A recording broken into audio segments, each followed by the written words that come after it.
करताना बघितल्यानंतर आधार वाटतो की या पिंपरी चिंचवडच्या राजकारणामध्ये गुंडागर्दी राजकारण आहे। मग आमच्यासारख्या सर्वसामान्य कार्यकर्त्यांनी उभं कसं राहायचं? तर गावाकडची मंडळी जर आमच्या पक्षात प्रवेश केली तर आम्हाला एक आधार वाटतो।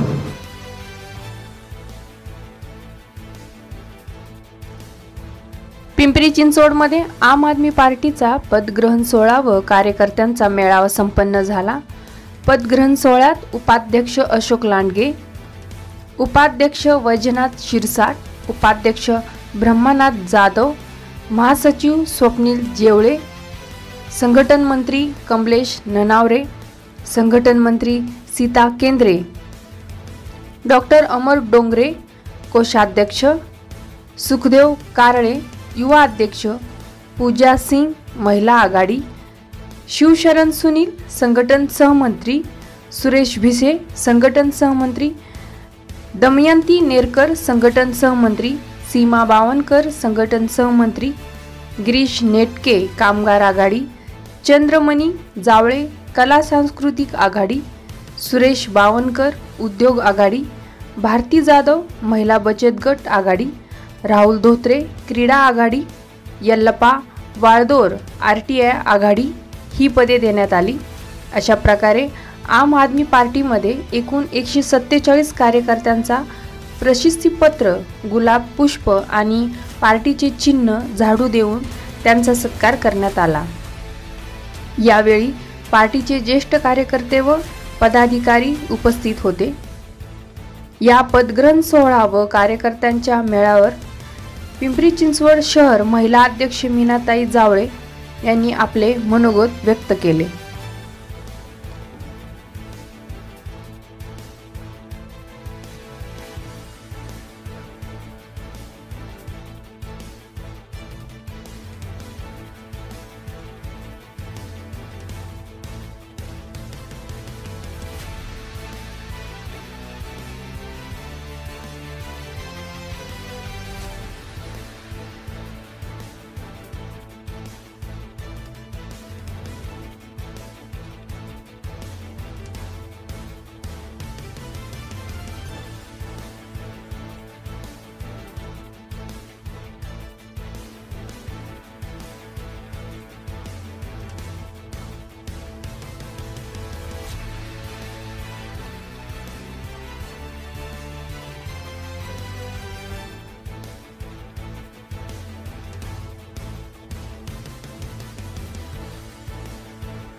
काय सांगाल, आज पिंपरी चिंचवडमध्ये आम आदमी पार्टीचा पदग्रहण सोहळा आणि कार्यकर्त्यांचा मेळावा होता। नमस्ते,